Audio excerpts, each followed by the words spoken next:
వకీల్ సాబ్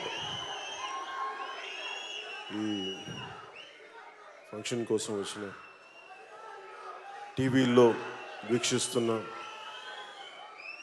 ప్రతి ఒక్కరికి, అభిమానులకి,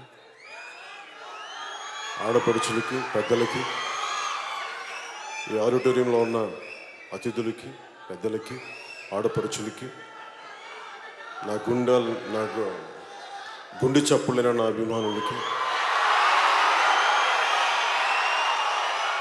ప్రతి ఒక్కరికి పేరు పేరున నా హృదయపూర్వక నమస్కారాలు. ఈ సినిమా ఫంక్షన్ చాలా సంవత్సరాలు అయిపోయింది కదా.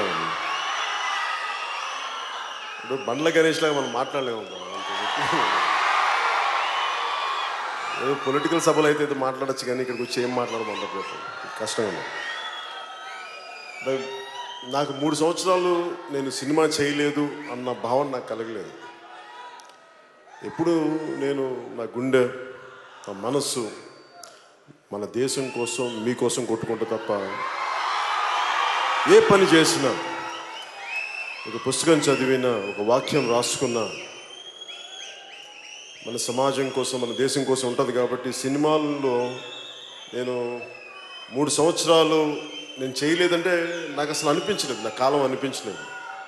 అలాగే నేను ఇందాక మీరు ఇంటుంటేనే విన్నాను, సినిమా పరిశ్రమకు వచ్చి నేను 24 సంవత్సరాలు అయిందంటే కూడా నాకు తెలియట్లేదు. నాకు ఈ దిల్ రాజు గారు లాంటి వ్యక్తితోటి తెలుగు చిత్ర పరిశ్రమలో ఒక మహోన్నతమైన స్థానానికి వెళ్ళి చాలా అద్భుతమైన విజయాలు సాధించి, అలాంటి నిర్మాత నాతో సినిమా చేయడానికి నిజంగా నేను చాలా అదృష్టంగా భావిస్తున్నాను.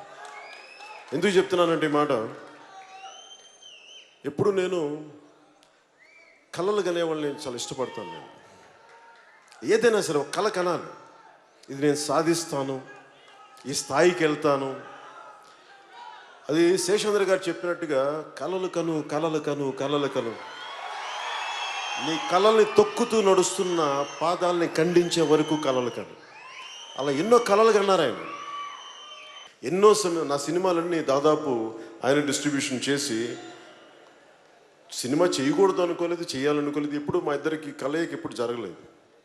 కానీ ఈ రకంగా వకీల్ సాబ్ ద్వారా జరగటం నాకు నిజంగా చాలా ఆనందంగా ఉంది. ఆయన లాంటి ఒక అద్భుతమైన నిర్మాతను ఇంకా ముందుగానే చేస్తుంటే చాలా బాగుండేది అనిపించింది. కానీ మనం మనస్ఫూర్తిగా చెప్తాను. కాకపోతే నాకు సినిమాల కోసం నేను కథలు అడగలేను. నా కోసం సినిమాలు చేయండి, ఆలోచించండి, నేను ఎవరిని అడగలేను, యాచించలేను. అది నా దురదృష్టం. అడగలేను. అలాగే ఇందాక వేణు శ్రీరామ్ గారు మాట్లాడుతూ, నేను ఒక టైలర్ కొడుకుని నాకు అదృష్టం వచ్చిందని నాకు ఒకటే అనిపించింది. తను వింటుంటే ఒకటే మాట అనిపించింది. నా తండ్రి ఒక కానిస్టేబుల్, పోలీస్ కానిస్టేబుల్ జీవితాన్ని ప్రారంభించిన, అలాంటి స్థాయి నుంచి వచ్చిన మేము ఏ వృత్తి ఎక్కువ కాదు, ఏ వృత్తి తక్కువ కాదు అని సమానం. డిగ్నిటీ ఆఫ్ లేబర్ గౌరవించే వ్యక్తిని. కానీ నాకు చిన్న స్థాయి నుంచి వచ్చే వ్యక్తులు పైకి ఎదుగుతుంటే, ఈ రోజున వేణు శ్రీరామ్ గారు తెలంగాణలోని కరీంనగర్ నుంచి అక్కడ చదువుకుంటూ ఉస్మానియా యూనివర్సిటీలో విద్యాభ్యాసం చేస్తూ, ఆయన ఊళ్ళో ఉన్నప్పుడు సుద్దాల అశోక్ తేజ గారు ఆయనకి టీచర్గా ఉండి, ఇలాంటి వ్యక్తి ఈ స్థాయికి వచ్చి సినిమా చేయటం అంటే ఆ అవకాశం నేను ఇచ్చేది కాదు, ఎవరిచ్చేది కాదు. స్వశక్తితోటి తను సంపాదించుకుంది ఈ రోజున స్థానం. ఎవరిచ్చేది కాదు. వారి తల్లిదండ్రుల కష్టం, వారి పుణ్యం, వారి కుటుంబ సభ్యుల శ్రమ, తోడ్పాటు, ఆయన మేధాశక్తి, ఆయన మేధస్సు, ఇలాంటి అవకాశాలు తీసుకొస్తే తప్ప ఎవరో ఒక పవన్ కళ్యాణ్ ఇస్తున్న, ఇంకొకళ్ళు ఎవరిస్తున్న వచ్చేది కాదు. స్వశక్తితో సంపాదించుకుంది ఈ రోజున. ఇలాంటి ఒక చక్కని దర్శకుడి దగ్గర నేను చెప్తున్నాను మీకు ఈ రోజున, ఇలాంటి చక్కని దర్శకుడి దగ్గర నాకు నటించడం నేను అదృష్టంగా భావిస్తున్నాను. మనస్ఫూర్తిగా. అలాగే సినిమా చేయడానికి నేను ఎప్పుడు సినిమాలు చేయకూడదు అనుకోలేదు, నేను యాక్టరే కావాలనుకోలేదు. నేను సభలో కూడా చెప్పాను, నేను ఎప్పుడు నటుడు అవ్వాలనుకోలేదు. ఏదో నా పాటికి ఏదో ఒక చిన్న నేను త్రివిక్రమ్ గారికి నేను ఒక మాట చెప్తా ఉంటాను. నేను చాలా చిన్న జీవితం గడపాలనుకునేవాడిని. నన్ను ఎవరు గుర్తించకుండా ఒక చిన్న పర్ణశాలలో కూర్చొని ఒక జీవితం, ఒక చిన్నపాటి ఒక దిగువ మధ్య తరగతి జీవితం గడపాలి అని అనుకుని ఆశించేవాడిని. అది తప్ప నాకు అన్నీ తీరినాయి. అదొక్కటి నేను కోరుకునేది నా జీవితం జరగలేదు. నన్ను ఎవరు గుర్తించకూడదు, నన్ను ఎవరు చూడకూడదు అనుకుంటే అది తప్ప అన్నీ జరిగింది. త్రివిక్రమ్ గారు అన్నారు, ఈ జన్మకి ఇది మర్చిపోండి, మీకు చిన్న జీవితం రాదు, మర్చిపోండి అని. ఇప్పుడు సెటిల్ అవ్వాల్సి వచ్చింది. అంటే నాకు నటుడు అవ్వాలనుకుంటే నేను అనుకోలే. కాకపోతే నేను ఏం కోరుకుంటానంటే సీఎం జరగాల, మనం కోరుకుంటే వచ్చేది కాదు. మీ గుండెల్లో స్థానం సంపాదిస్తాను నేను కలగన్నానా? నా పని నేను చేసుకుంటూ వెళ్ళిపోయాను. సమాజం కోసం, దేశం కోసం మన పని మనం చేసుకుంటూ వెళ్ళిపోతాం. అది ఉన్నతమైన స్థానం ఇచ్చిన సంతోషం. మీ గుండెల్లో మించిన ఉన్నతమైన స్థానం నాకు ఏది ఎక్కువగా, దేని ముందు మీ గుండెలో ఉన్న ఉన్నత స్థానం అంటే మించింది ఏది లేదు. అంతే. దాంతోపాటు ఇదేనా వస్తే చూద్దాం, అంతే తప్ప నేను దానికోసం వెంపర్లాడే వ్యక్తిని కాదు. ఏమి ఆశించకుండా నేను సమాజం కోసం పనిచేసే వ్యక్తిని, సమాజ హితం కోసం పనిచేసే వ్యక్తిని. సినిమాని కూడా అనేక సందర్భాల్లో కూడా చెప్పాను. నిన్న తిరుపతి మీటింగ్లో ఏదో మాట్లాడుతూ అక్కడ నేను ఒక బాలాజీ కాలనీలో అని చెప్పి అక్కడ నేను యోగాభ్యాసం చేసేవాడిని. రామ్లాల్ ప్రభుజీ అని చెప్పి దత్తాత్రేయుడి 12వ అవతారం అయిన రామ్లాల్ ప్రభుజీ గారి పరంపరలో వచ్చిన నృసింహ సరస్వతి గారి ఆ యోగ పరంపరలో నేను శక్తిపాతం ద్వారా నేను ఆ యోగాభ్యాసం చేస్తూ ఉంటే ఆ టైంలో నాకున్న కోరిక ఏంటంటే ఎంతసేపు సెల్ఫ్ రియలైజేషన్ మీద ఉండేది తప్ప, ఆత్మశోధన మీద ఉండేది తప్ప జీవితం మీద ఉండేది కాదు. అలాంటి పరిస్థితుల్లో మా అన్నయ్య చిరంజీవి గారు అన్న మాట నన్ను నటుని చేసిన. ఆయన అన్న మాటలు ఏంటంటే, నీకు చిరంజీవి గారిలా నీకు నాలాంటి అన్నయ్య ఉండి పోషించడానికి, అంటే అన్నదమ్ములు నీకు నీ మీద ఆధారపడేవారు లేరు, ఆధారపడే కుటుంబ సభ్యులు లేరు. ఇవి కాకుండా నువ్వు ఒక నటుడయ్యి ఏదో ఒక పని చేసుకొని ఇదే స్పిరిచువాలిటీ గురించి మాట్లాడగలవంటే నాకు ఆ రోజు నిజమే అనిపించింది. ఆయన ఆ రోజు అన్న మాటలు నన్ను ఈరోజు మీ ముందు ఇలా నిలబెట్టినాయి. ఆ మాటలే ఈరోజు నన్ను రాజకీయాల్లోకి తీసుకెళ్ళినాయి. ఎందుకంటే నేనేం నమ్ముతానంటే, ముక్కు మూసుకొని తపస్సు చేసుకునే కంటే కూడా, మనకు పుణ్యం సాధించే కంటే కూడా, మన సెల్ఫ్ రియలైజేషన్ చేసే కంటే కూడా, కష్టాలు నష్టాలు అనుభవిస్తూ తిట్లు తింటూ కర్మయోగం చేయడం చాలా కష్టమైంది. అందుకే నేను కర్మయోగం చేయడానికి సిద్ధపడి ఈ రోజున భగవంతుడు నాకు అలాంటి అరుదైన అవకాశం ఇచ్చాడు. మీ అందరి అభిమానం సంపాదించగలిగే బ్లెస్సింగ్ ఇచ్చాడు నాకు భగవంతుడు. అలాగే వకీల్, నేను మీ అందరికీ తెలుసు, ఇక్కడ అందరూ చాలా పెద్ద చదువులు చదువుకున్న వాళ్ళు. నేను ఒక సామాన్యంగా నేను ఇంటర్మీడియట్ ఫెయిల్ అయిన వ్యక్తిని, సెకండ్ ఇయర్ 2 సార్లు ఫెయిల్ అయిన వ్యక్తి, చదువుని వదిలేసిన వ్యక్తిని నేను. కాకపోతే నేను జ్ఞాన సముపార్జన చేస్తాను, చదువుతాను. అలాంటి జ్ఞానాన్ని ఆర్జించి పుస్తకాలు చదివే పరిస్థితుల్లో ఎందుకు చెప్తున్నానంటే, ఉదాహరణకి అంటే ఏ పరిస్థితుల్లో చెప్తున్నానంటే, వకీల్ సాబ్ అంటే నాకు తెలిసిన మొదటి వకీలు నాని పాల్కీవాలా గారు అని చెప్పి ఎమర్జెన్సీ టైంలో మనకి మానవ హక్కులు ఉల్లంఘన జరుగుతూ ఉంటే దానికోసం చాలా బలంగా వాదించిన వ్యక్తి కేశవానంద భారతి. మనకి ఈ కేసు మీద చాలా బలంగా వాదించిన వ్యక్తి. నాకు ఆయన స్ఫూర్తి. చిన్నప్పుడు ఎప్పుడు మా నాగబాబు గారు, మా సెకండ్ బ్రదరు, ఆయన లా చదివేటప్పుడు ఆయన ఒక నాని పాల్కీవాలా పుస్తకం చదివేవాడిని. నాకు అప్పటి నుంచి ఆ లాయ వృత్తి మీద నాకు చాలా గౌరవం. నాకు అంటే ఒక వ్యక్తి నిజంగా మానవ హక్కులు ఉల్లంఘన జరిగితే ఇలా చేయొచ్చా అనేది. అలాగే నాకు తెలిసిన ఇంకొక లాయర్ భువనగిరి చంద్రశేఖర్ గారు అని చెప్పి, ఆయన ఎంత అద్భుతమైన గుంటూరు జిల్లాకు చెందిన ఆయన ఒక మానవ హక్కుల లాయర్. ఆయన ఏ స్థాయికి పనిచేశారంటే, చుండూరులో దళితుల్ని ఊచకోతకొస్తే వాళ్ళ కోసం బలంగా నిలబడ్డ వ్యక్తి ఆయన. అంటే ఆయన ఎంత స్థాయికి అయిపోయారంటే, ఆయన జీవితం కూడా కోల్పోయి ఆయన క్యాన్సర్ వచ్చి చనిపోయారు ఆఖరి దశలో. బట్ క్యాన్సర్తో సఫర్ అవుతూ కూడా, కీమోథెరపీ తీసుకుంటూ కూడా, ఆ కోర్టులో వాదనలప్పుడు ఆయన మార్ఫైన్ ఇంజెక్షన్లు తీసుకొని మరి వాదించేవారని చెప్పారు నాకు.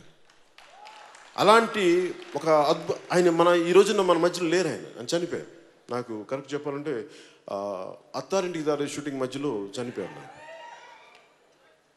ఆయన నాకు పుస్తకం పంపించారు, సాకో వాంజిట్ నాకు పరిచయమైన కొత్తల్లో. ఆయనకి నాకు చాలా సాన్నిహిత్యం ఉండేది. సో నాకు ఎప్పుడు కూడా మానవ హక్కుల కోసం పోరాడే న్యాయవాదులు అంటే నాకు చాలా అపారమైన గౌరవం. ఒక బాలగోపాల్ గారు కానీ, ఇలాగే భువనగిరి చంద్రశేఖర్ కానీ, ఒక నాని పాల్కీవాలా కానీ, అలాగే అనేక మంది ఈ న్యాయవాది వృత్తిలో ఉండి ప్రజల హక్కుల కోసం పోరాడే వ్యక్తుల మీద నాకు అపారమైన గౌరవం. అలాంటి పాత్ర నాకు ఈ వకీల్ సాబ్ ద్వారా చేయడానికి నాకు నిజంగా నా అదృష్టంగా ఈ పాత్ర చేయడానికి నిజంగా చాలా అదృష్టం చేసుకున్నాను అనిపించింది.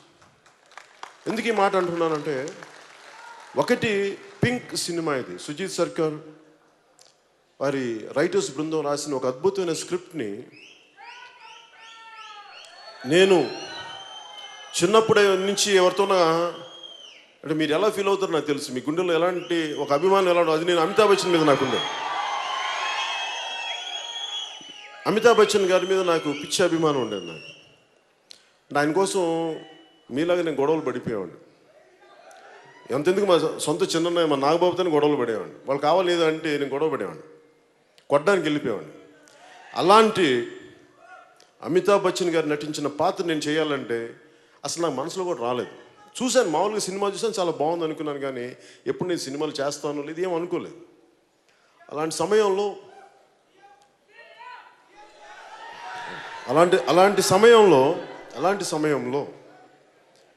నాకు త్రివిక్రమ్ శ్రీనివాస్ గారు ఒకరోజు ఫోన్ చేసి, ఇట్లాగా దిల్ రాజు గారు ఈ సినిమా ఒకటి ఉంది పింక్ అనేదంటే తమిళ్లో కూడా తీశారంటే నేను చూశాను.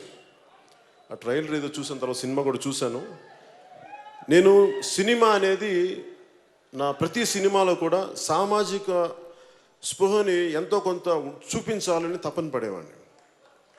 కేవలం ఎంటర్టైన్మెంటే కాదు, కొంత సామాజిక స్పృహ. అంటే సినిమా అనేది చాలా విశిష్టమైనది, అది చాలా బలమైనది. అది అలాంటి కళ ద్వారా సామాజిక స్పృహని ఎంతో కొంత మనం ఒక కాపాడుకునే ఒక అంశాలు కానీ పెట్టగలిగితే మనం కొంత సమాజానికి మేలు చేసిన వాళ్ళు అవుతామని చెప్పి ఖుషీలో కానీ ఏ సినిమాలో కానీ మా మొదటి సినిమాల నుంచి ఆ పాటల రూపంలో పెట్టడానికి అది నా ఆకాంక్ష. అది ఏదో పంచుకోవాలని ఒక తపన నన్ను అలాంటి పాటలు చేయనిచ్చేది. ఐటమ్ సాంగ్ బదులు దేశభక్తి పాటలను కోరుకునేవాడిని. చాలామంది చిరాకు వచ్చేది నేనంటే, మంచి గ్లామర్ పాటలు చేయొచ్చు కదా అంటే, నాకు అలా ఏమో నాకు దేశం గురించి మాట్లాడడంతో తృప్తి. ఐటమ్ సాంగ్స్లో చేస్తే నాకు ఎప్పుడు తృప్తి రాలేదు. ఐటమ్ సాంగ్స్ నేను తప్పని కూడా చెప్పను. నాకు చేయడానికి నా ప్రిఫరెన్స్ పేట్రియాటిక్ సాంగ్స్. మరి ఒక్కోసారి మరి ఎక్కువసార్లు మన హరీష్ శంకర్ కానీ గణేష్ గారిని ఇబ్బంది పెట్టి నన్ను ఆ కెవ్వు క్యాక్స్ పాట చేయించారు. ఆ పాట చేయడానికి చచ్చిపోయాను నేను, చేయలేక. సరే ఏదో కళ్ళజోడు పెట్టుకొని కళ్ళజోడు ఒక ఎక్స్ప్రెషన్ కనిపించుకుని చేసేసుకుని వెళ్ళిపోయాను. కానీ కాకపోతే మీ ఆనందం కోసం కొంత నేను చేయడానికి కొన్ని సిద్ధం, కాకపోతే అది పరిమితులు మించకూడదని కోరుకుంటాను. సో మళ్ళీ ఈ వకీల్ సాబ్ సినిమాకి వస్తే, ఈ వకీల్ సాబ్ సినిమా నేను అక్క చెల్లెళ్ళతో పెరిగిన వాడిని. మా చెల్లెలు ఇక్కడే ఉంది. అక్క చెల్లెళ్ళతో పెరిగిన వాడిని, మా వదిన పెంపకంలో పెరిగిన వాడిని, మా తల్లి మా అమ్మ మా చిన్నమ్మలు వీళ్ళతోటి అత్యంత అన్యోన్యత మెలిగేవాడిని. ఎక్కువ మంది నా జీవితం చుట్టూ మా పెదనాన్న పిల్లలు కానీ నెల్లూరులో కానీ ఎక్కడైనా సరే నేను ఆడపడుచులు, మా అక్కలు కానీ మా పిన్నులు కానీ మా అత్తలు కానీ నన్ను గుండెల్లో పెట్టుకుని పెట్టారు. వాళ్ళ మీద ప్రేమ. నాకు ఎప్పుడు సినిమా పట్ల అంత గౌరవం. ఎందుకంటే స్త్రీ పాత్ర మీద నేను ఎప్పుడు కించపరిచే పద్ధతులు ఎందుకు చేయనంటే, నేను మా ఇంట్లో ప్రతి ఒక్కరు కూడా కలిసి ఒక కుటుంబంతో సినిమా చూడాలని కోరుకునేవాడిని నేను. అందుకనే సాధ్యమైనంత మేరకు కొంత అది విలువలనే పెద్ద పదం అంటే కూడా కొంచెం అందరూ ఆమోదయోగ్యంగా చూడాలి, అలాంటి సన్నివేశాలు ఉండాలని కోరుకునేవాడిని. అలాంటి నాకు ఈ వకీల్ సాబ్ సినిమా ముఖ్యంగా మా స్త్రీ శక్తికి, నేను పూజించే ఆదిశక్తికి గౌరవంగా నాకు, మా అక్కలకి, మా చెల్లెళ్ళకి, మా ఆడపడుచులకి, ఇక్కడ వేదిక పైన ఉన్న ప్రతి ఒక్కరికి, టీవీల్లో వీక్షిస్తున్న ఆడపడుచులందరికీ, తల్లులందరికీ, ఆడబిడ్డలందరికీ ఇది మా వంతు యజ్ఞంలో మీకు ఇచ్చే గౌరవంలో భాగంగా మేము సైతం ఒక చిన్న ఉడతా భక్తిగా మీరు మీరు చేస్తున్న త్యాగాలకి ఇది మా వంతు, ఇది ఒక కృషిగా మేము తెలియజేసుకుంటున్నాను. ఇది వకీల్ సాబ్ సినిమా. ఆడబిడ్డల మాన ప్రాణ సంరక్షణ చాలా ముఖ్యం ఈ దేశం బతకాలంటే. భారత్ మాతాకి జై అంటే సరిపోద్దు. మన మాతల్ని, మన చెల్లెల్ని మనం కాపాడుకోలేని సమాజం మనకు ఉన్నప్పుడే మన భారత్ మాతాకి జై అనగలం తప్ప, సభల్లో భారత్ మాతాకి జై అని చెప్పి రోడ్డు మీద ఆడబిడ్డ వెళ్తూ ఉంటే ఏలేస్తే మన దానికి ప్రయోజనం ఏంటి? సో ఎంతో కొంత మనదైన వంతు కృషి చేయాలి. మనకి అక్కలున్నారు, మనకి చెల్లెలున్నారు, మనకి ఆడపడుచులున్నారు. స్త్రీ లేనిదే సృష్టి లేదు. అలాంటి స్త్రీకి గౌరవం ఇవ్వకపోతే ఎట్లా? అలాంటి ఒక చక్కని అలాంటి నిస్సహాయ పరిస్థితిలో చిక్కుకున్న ముగ్గురు వర్కింగ్ ఉమెన్ కథ ఇది. వాళ్ళు వెళ్ళి ఒక చోట చిక్కుకున్నప్పుడు వాళ్ళ మీద బ్లేమ్ పడితే వాళ్ళని ఆదుకునే ఒక లాయర్ క్యారెక్టర్ చేయడం నిజంగా నాకు అదృష్టంగా భావిస్తూ ఉన్నాను. ఆ ముగ్గురు అమ్మాయిలుగా అంజలి గారు, అనన్య గారు, నివేదిత థామస్ గారు చాలా అద్భుతంగా చేశారు. చాలా అద్భుతంగా, ఫెంటాస్టిక్, బ్రిలియంట్ పెర్ఫార్మెన్సెస్ చేశారు. అన్ని సినిమాల్లో లాగా 2 డైలాగులు చెప్పి కట్టని కాదు, ఎంటైర్ సీన్. ఒక కోర్ట్ రూమ్ అంటే ఎంటైర్ సీను 6 కెమెరాలు పెట్టేసి ఒక నిజ జీవితంలో ఎలా వాదోపవాదాలు ఎలా జరుగుతాయి అలా చేసాం. ఇది కొంచెం నేను అన్ని సినిమాల కంటే కొంచెం ఎక్కువగా కష్టపడ్డాను ఈ సినిమాకి. ఎందుకంటే డైలాగులు నేర్చుకోవడానికి. సినిమా వదిలేసి కూడా మీరు చెప్పిన ఇందాక అందరూ చెప్తుంటే చాలా సంవత్సరాలు అయిపోయింది కాబట్టి కొంచెం డైలాగులు చెప్తుంటే మొత్తం డైలాగులు రాక కొంచెం భయం వేసింది. అందులో కొంచెం ఒళ్ళు దగ్గర పెట్టుకుని చేశాను ఈ సినిమా. ముఖ్యంగా ప్రతివాదు లాయర్గా ప్రకాష్ రాజ్ గారు నటించడం చాలా వన్నె తెచ్చింది ఈ సినిమాకి. అంటే ఎందుకు మన వేణుగారు ఎందుకు నందా పెట్టారంటే మనకి బద్రీలో ఉన్నది బాగుంటుంది అంటే నాకు ఫైన్, సంతోషం అనిపించింది. అండ్ నిజంగా చెప్పాలంటే ప్రకాష్ రాజ్ గారు ఉండటం వల్ల నిజంగా ఒకసారి ఒక బలమైన నటుడు మనకి ఎదురుగా ఉంటే పెర్ఫార్మెన్స్ బెటర్ అవుతుంది. సో అలాగా నా పెర్ఫార్మెన్స్ బాగుండాలి, ఎన్ని ఏం చేయాలంటే దానికోసం కొన్ని ప్రత్యేకంగా దృష్టి పెట్టి దిల్ రాజు గారు, ప్రకాష్ రాజ్ గారిని తీసుకురావడం నిజంగా ఆయనకి మనస్ఫూర్తిగా నేను ధన్యవాదాలు తెలియజేసుకున్నాను. అలాగే ప్రకాష్ రాజ్ గారికి నాకు కూడా మేము పొలిటికల్గా విభిన్నమైన దారుల్లో ఉండొచ్చాము, కానీ సినిమా పరంగా వచ్చేటికి మేమందరం ఒకటే. మేము ఆ మధ్యన ఛానల్స్లో కూడా ఏదన్నా మాట్లాడితే నాకేం ఇబ్బంది ఏమి ఉండదు, అది ఆయన అభిప్రాయం, నేను గౌరవిస్తాను. కానీ సినిమా పరంగా వచ్చినప్పుడు మటుకు నాకు చాలా ఇష్టమైనటువంటి ప్రకాష్ రాజ్ గారు, చాలా ఇష్టమైనటువంటి గొప్ప నటుడు. సుస్వాగతం, జల్సా తర్వాత నాకు ఈ సినిమా ద్వారా రావడం నిజంగా నాకు గుడుమ శంకర్ లేరు కదా, ఓకే, బద్రి. సో నాకు చాలా అదృష్టంగా భావిస్తాను. అలాగే తమన్ మీ గురించి మాట్లాడుతూ, తమన్ నాకు ఏ మేరా జహా అనే పాటకి నేను మణిశర్మ గారిని పీడించేసేవాడిని. నాకు మంచి పాట కావాలి, దేశభక్తి పాట కావాలి, మా జనం ఊగిపోవాలి, మా కుర్రాళ్ళు ఊగిపోవాలి, మా యువత ఊగిపోవాలి, మా ఆడపడుచులకి ధైర్యం రావాలి అంటే ఏదో మాట్లాడతావా మాకు అర్థం కాదని చెప్తే పాపం ఏదో అప్పటికి మనం తమన్ను కీబోర్డ్ ప్లేయర్.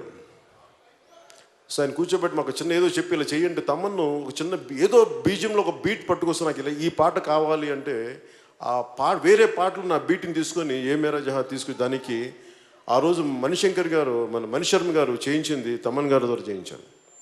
అలాగే గుడుమ శంకర్లో కూడా నాకు ఇందాక పరిచయమైనట్టుగా నాకు ఇలాంటి పాట కావాలంటే వెంటనే చేయించిన వ్యక్తి. సో ఆ రోజు నుంచి నాకు తెలుసు చాలా అద్భుతమైన ప్రతిభ పాట వాళ్ళు ఉన్న వ్యక్తి. అలాంటి వ్యక్తి ఈ రోజున నాకు మొట్టమొదటిసారిగా వకీల్ సాబ్కి చేయటం నిజంగా నేను చాలా అదృష్టంగా భావిస్తాను. చాలా చక్కని సంగీతం అందించాను. అంటే నేను ఏం కోరుకుంటా, ఇంతమంది ఇష్టపడి ప్రేమించి ఒక సినిమాకి శక్తి ధారపోస్తే అది జనాలకి గుండెల్లోకి వెళ్ళిపోద్ది ఆ సినిమా. అలాంటి సినిమా అవ్వాలని నేను మనస్ఫూర్తిగా, ప్రతి ఒక్కరికి వారి సినిమా చాలా ముఖ్యం, ప్రతి ఒక్కరికి వారి సినిమా చాలా ముఖ్యం. ఈ సినిమా కూడా అందరిలాగే మేము కూడా, నేను ఎప్పుడు కూడా నా సినిమాని బాగుంది, అద్భుతాలు సృష్టిస్తానని చెప్పలేను.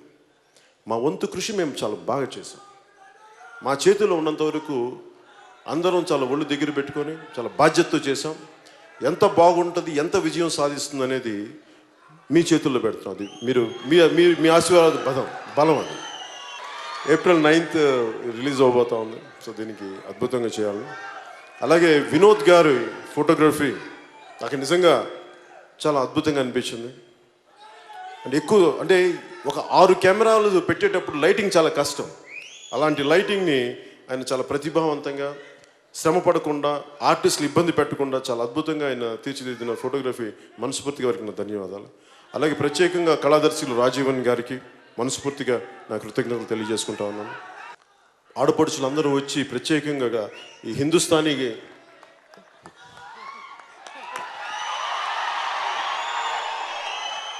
వారందరికీ కూడా మనస్ఫూర్తిగా నా ధన్యవాదాలు తెలుపుకుంటా ఉన్నాను. నేను చాలా సంగీత ప్రియుడిని, నేను ఎక్కువ చెప్పకపోవచ్చేమో కానీ నేను చాలా సంగీత ప్రియుడిని. నేను జానీ అయిపోయిన ఖుషి అయిపోయిన తర్వాత చాలా కాలం సినిమాలు చేయలేదు. ఏమేమి చేసి ఉండొచ్చు, 1 వ్యవసాయం చేశాను, 2 సంగీతం నేర్చుకున్నాను, కర్ణాటక సంగీతం. అంటే వైలిన్ వాయించేవాడిని నేను. అది జంట స్వరాల దాకా నేను వైలిన్ వాయించేవాడిని. అంటే నాకు సంగీతం పట్ల అంత మక్కువ, అంత గౌరవం. అలాంటి కర్ణాటక సంగీతం దీంట్లో ఈ రోజున మగువా పాట చేయటం, ముఖ్యంగా ఈ క్లాసికల్ సింగర్స్ అందరికీ, ట్రూప్కి ప్రత్యేకించి పేరు పేరున మీ అందరికీ నేను, మా ఆడపడుచులకి, మా చెల్లెలకి పేరు పేరున ధన్యవాదాలు తెలియజేసుకుంటాను.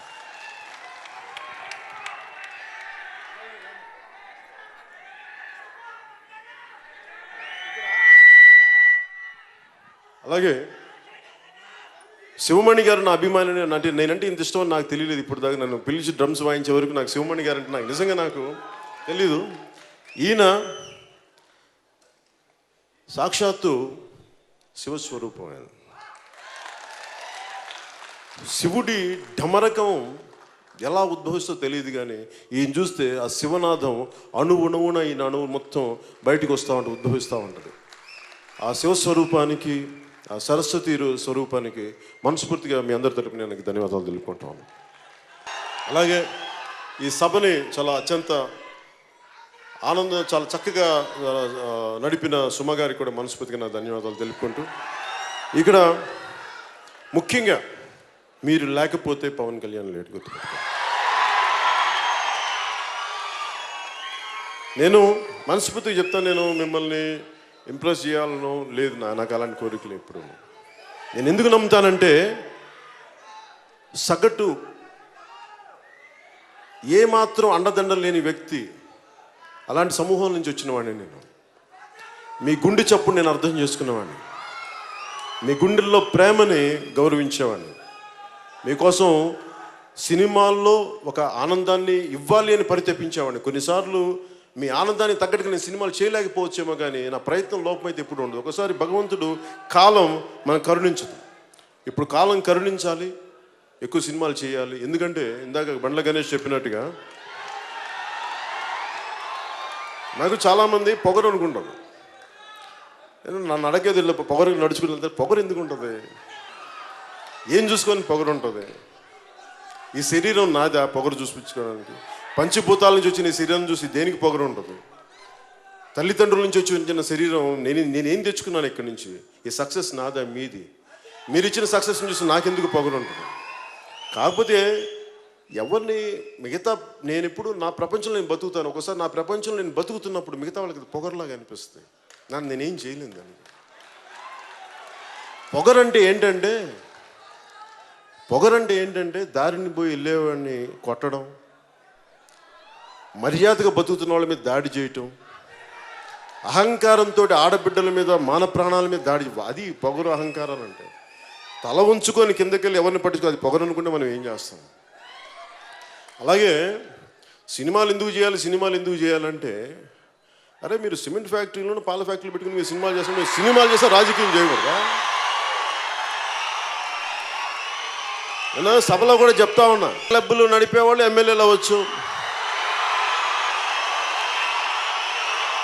పైరిబీలు చేసేవాళ్ళు రాజకీయాల్లోకి ఉండొచ్చు.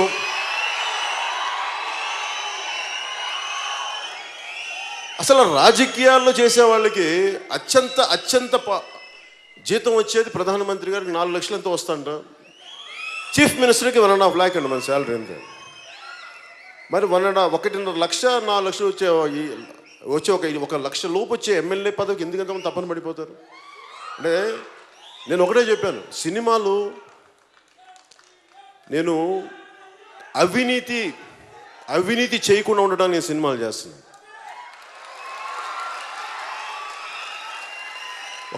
నేను సినిమా చేస్తే 1000 మంది బతుకుతారు. ప్రత్యక్షంగా 300 మంది, పరోక్షంగా 500-600 మంది బతుకుతారు. దాదాపు 1000 మంది. ఒక సినిమా రిలీజ్ అయితే ఎంతమంది ఉపాధి అవకాశాలు లభిస్తాయో. కాదు, సినిమా అనేది ఏదో మేము డబ్బులు సంపాదించడానికి కానీ ఒకటి కాదు, 10 మందికి ఉపాధికి కూడా.